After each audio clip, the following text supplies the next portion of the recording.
In today's financial landscape, especially in the trading world, financial scams are more rampant than ever. Andrea Unger, a 4-time World Cup trading champion, joins us today to discuss the importance of staying vigilant when entering the world of trading. Because as mentioned, scams are not only prevalent, but also evolving. This is a space where one must exercise the utmost caution because falling victim to these schemes often results in situations that are difficult to escape. For this reason, Unger Academy has spent years collecting stories, some of them quite dramatic, from people who have fallen prey to these scams. This effort has culminated in a guide to help protect individuals from such situations. So, with that introduction, Andrea, thank you for being here. Could you share the latest insights into financial scams and how they affect traders today? While you work in trading, scams are pervasive across various industries. Which ones do you find most concerning at the moment? Yes, thank you, Deborah. Well, the common denominator of scams has always remained the same. The promise of absurd, let's say outright absurd profits. Over time, the areas of focus have shifted, and today, cryptocurrencies are heavily exploited, obviously because they are a trending topic. The notion of stellar returns on cryptocurrencies leads many to believe that this is the right field, and scammers capitalize on this belief. More recently, artificial intelligence has been added to the mix. AI is being misrepresented as a tool that can dispense wealth, as if a machine were capable of determining whether to invest or not. I say, unfortunately, because it would be convenient if it were true, but it's not. Even at Unger Academy, we use AI, sure, but for completely different purposes. We use it as an aid during the coding phase and for similar tasks, and it's available to our students for these purposes. Now, we would never promise profits with artificial intelligence, something others in the trading and investment field do. See, they prey on people's gullibility, which is unfortunate. The truth is that many people are uninformed about the actual opportunities the financial market offers, believing there's always someone who knows better. So much so that this person can amass incredible wealth. Well, people are lured by this illusion. They genuinely believe that, they've found the right place to transform their lives. Artificial intelligence today can create videos featuring well-known personalities endorsing specific investment sectors. Of course, these aren't real endorsements, but many people believe them, failing to recognize the falsified nature of these testimonials. Yes, it's absolutely crazy. The idea that a global celebrity would personally suggest an individual investment is absurd. It's similar to those old email scams claiming that Bill Gates was giving away money. The narrative was, he's rich, so he can afford to pay out to random people. And surprisingly, people believed it, thinking that Bill Gates was funding obscure ventures, only to fall into traps requiring them to send money to participate. Today, the scams are much more sophisticated. They can produce videos where figures like Elon Musk or popular sports stars endorse XYZ opportunities to achieve financial freedom. Sometimes these even feature celebrities beloved by the general public, making it feel more relatable. The unsuspecting victims often get swept away by these messages, diving headfirst without caution. These scams prey on a psychological trigger that we've discussed before, called FOMO. That's the fear of missing out. You see, victims rush in thinking, finally, I have the chance to achieve my financial dreams. I can't miss this opportunity. If I wait, it might be too late. We've always had financial scams, right? Often when discussing this topic, we refer back to the infamous Charles Ponzi schemes. But today, they're much more dangerous because everyone has access to a digital device. This makes it faster and easier to gather information, including the wrong kind, and fall into these traps. So the first piece of advice would be to stay vigilant about this. Don't you agree, Andrea? Absolutely. I mean, I don't see why anyone would seek us out with an offer to make money in the way these schemes promise. What we do at Ungar Academy is entirely different. We teach how to trade systematically, just as I do, or as professional traders do. But those scams promise utterly unrealistic returns. Honestly, if anyone stopped to think for a second, they'd realize that if such returns were truly possible, the person offering them wouldn't need to sell the idea. They'd already be a billionaire just by using their own method. Sadly, people often don't reflect on this. They become blinded by the lure of massive profits and, well, fall right into these traps. Scams, as we mentioned earlier, are becoming increasingly sophisticated. It's worth noting that regulatory bodies work to shut down illegal investment platforms. However, the more they block these platforms, the more new ones seem to emerge. Additionally, many people continue to fall into these traps, possibly due to growing mistrust in traditional financial intermediaries. Combining these factors, Andrea, it's easy to see why these problems keep spreading like wildfire. Do you think the authorities are doing enough to keep them under control? Yeah, well, they're certainly doing an excellent job, with quick responses to many issues. But that said, doesn't it sometimes feel like they're fighting internet piracy of sports streaming more rigorously than this? Which is far more dangerous. I'm joking, of course, and I do appreciate their efforts, but, well, there are times when, well, I can't help but raise an eyebrow. For instance, there are certain campaigns that may make people perceive them as an enemy. I mean, think, for example, of those campaigns against cryptocurrencies. You know, these digital assets are often seen by people as a sort of Che Guevara of finance, embodying rebellion and revolution. And they are a world that still lacks sufficient regulation. Indeed, and that's the crux of the issue. There can be illicit financial transactions and so on. Yet to people, it almost feels like financial regulators don't want to embrace this newfound freedom. They appear, or at least give the impression, of clinging tightly to the traditional banking power structures. Now, I'm not claiming that that's their actual intent, let me be clear.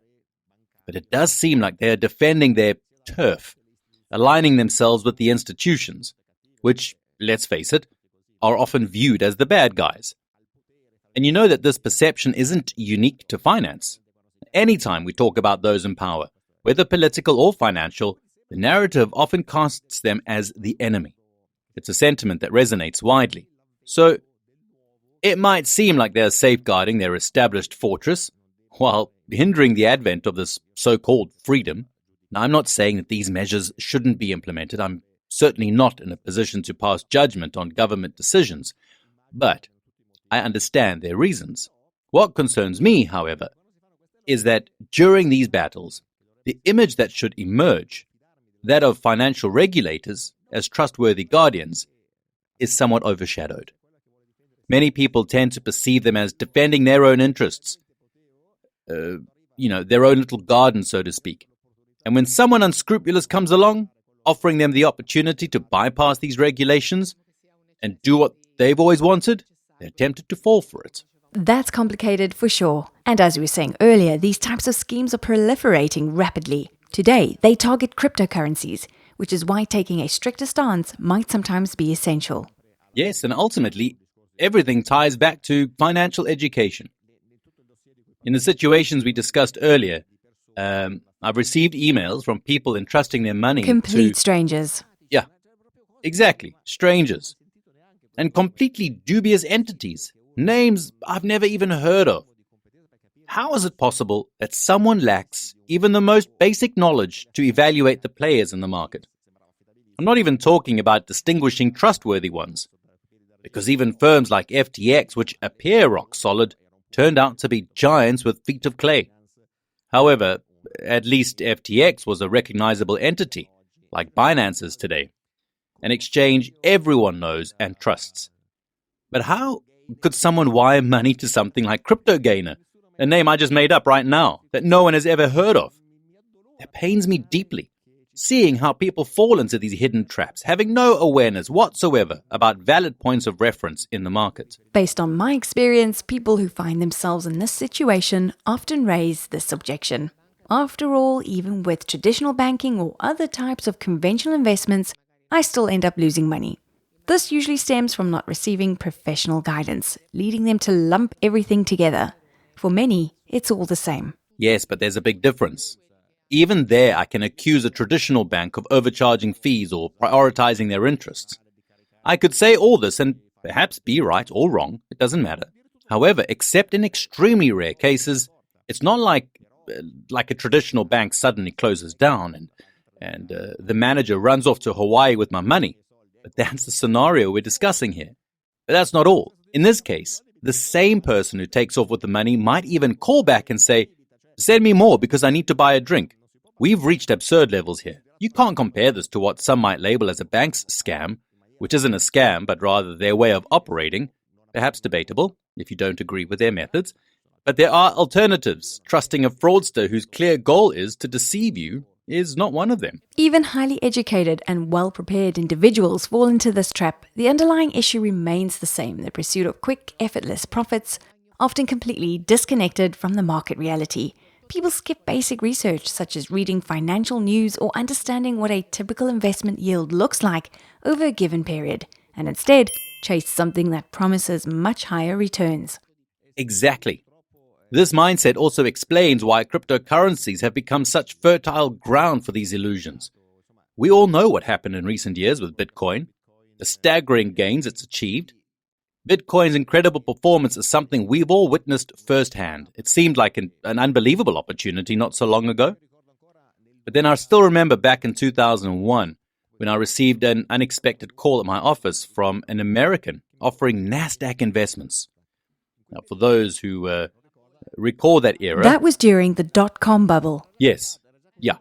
But by then, the bubble had already burst, and it started to wobble. I remember he asked, "Do you know the NASDAQ?" And I said, "Yes, it dropped 10% just yesterday." And he replied, "Exactly. Now's the perfect time to invest." He was riding the wave of what still seemed like a dream scenario. The dot-com bubble has made NASDAQ the apparent El Dorado of the moment. But of course, we know how that ended. Incidentally, I have no idea how he even got my office number back then. I was still working in a corporate job. And today we see a similar trend. People flock to areas that have made headlines for astronomical gains like Bitcoin or Ethereum. And people believe the next big opportunity is just around the corner.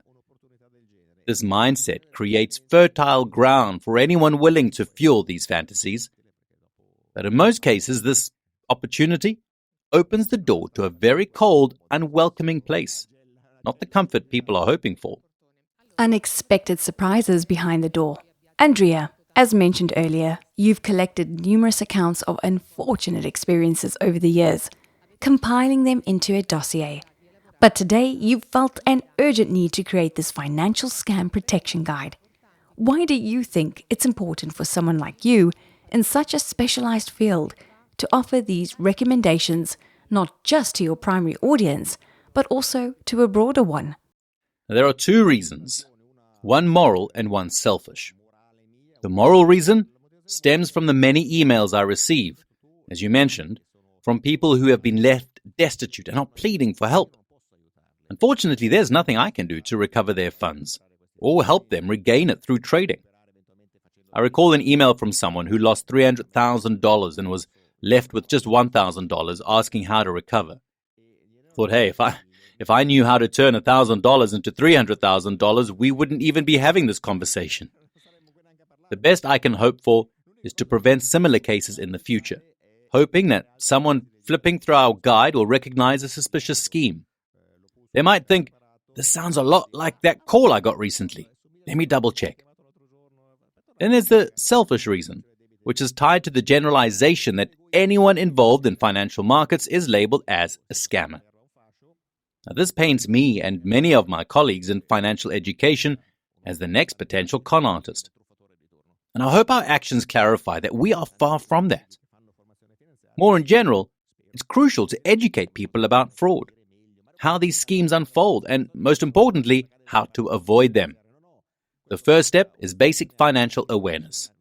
And no, I'm not saying people must join Unger Academy to learn finance. Just a foundational understanding would suffice. Ideally, this would start in high schools, helping future adults grasp the basics of financial systems. Because young people are incredibly drawn to these opportunities. Now, in your guide, you identify 8 of the most common financial scams, provide all the instructions to recognize them, avoid falling into them in the first place, and finally, defend oneself when the damage is already done. Yes, the defense is more about awareness, to prevent the problem from escalating further. For instance, the classic method we suggest to assess if the person you're dealing with is serious is to request to withdraw the money you've deposited, or at least part of it. When they come up with countless excuses to avoid letting you withdraw, well, there's a clear sign. Unfortunately, by the time you reach this point, it often means the money has already been sent and lost. At the very least, you avoid continuing this practice and sending more money in response to absurd requests like, "You need to send me money so I can send you money." It's a contradiction from the start, isn't it? And then there's the newer, equally distressing evolution. The so-called lawyer who either calls or writes to the victim of one of these scams and says, "Look, I can unlock your situation or organize a class action lawsuit. Since many others have been scammed in the same way, I'll represent all of you in court, but you need to wire me another $10,000 or $20,000. That money, of course, will also disappear forever." Exactly. And you have to wonder how this so-called lawyer even finds the scammed person. If I haven't made any specific request, how does this person come to me and say, "You were scammed, and I'm the lawyer handling these cases"? People don't think about this because they're desperate and feel they finally found a lifeline. Now, I've got a lawyer from London, because London lawyers are seen as competent by default, and they'll get me out of this mess. Unfortunately, these lawyers are often sitting in the office next to the scammers, simply stealing more money. It's a grim reality. And of course, the guide also highlights the classic pyramid scheme, the kind of scam where the last person to join essentially funds the returns of the first entrants in the system. But eventually, these pyramids collapse. It's essentially a Ponzi scheme. Yes, it works by paying visible, tangible returns, which are heavily advertised, with money that comes from new entrants. I take money from you, then from someone else, and then I use that second person's funds to pay you back with interest. You believe the investment with me is profitable, so you recommend it to others. The more people join, the larger the scheme can grow until the flow of new money stops, and I vanish with the loot. In such cases, you would become an unwitting yet convinced promoter of what appears to be a good collaboration with me. In reality, I've tricked you by passing off someone else's money as the returns on your investment. We've said it many times before, but perhaps we should provide a few pointers on identifying these potential scams. Let's start with the ones that might show up in your email inbox. The first rule is to avoid clicking on anything they ask you to. Never click. There's no valid reason to do so. And remember, why would you receive an email offering something extraordinary? It makes no sense. If you didn't seek it out, why would someone come looking for you? On the phone, we often get calls from brokers based in London or from anywhere in the world, really. Nowadays, we also have automated voices pitching various investment proposals. Yes, I've experienced this multiple times. Sometimes it's an actual person calling me. They'll talk about trading in general, ask if I know what trading is or if I have any understanding of it, and they try to sell me on learning some guaranteed money-making method. Other times, like you mentioned, it's an automated voice. These recorded messages often drop big names, especially Amazon. They'll mention things like Amazon High Tech or the Amazon High Tech Fund. Everyone knows Amazon, and many people have a Prime subscription, so it feels familiar, almost like a household name. Hearing it creates a sense of trust, making you think, well, this might be a good opportunity. Not necessarily to get rich, but at least to earn a little extra. But when you dig deeper, you find that the offer doesn't even exist. One time, I got a call from a Romanian consultant. Among all the calls I received, I decided to play along with this one. I told her I was a journalist and would love to hear her explain her amazing investment opportunity to me. She ended up insulting me. She claimed that it was our fault that they couldn't work or practice their business peacefully. Work honestly, they say.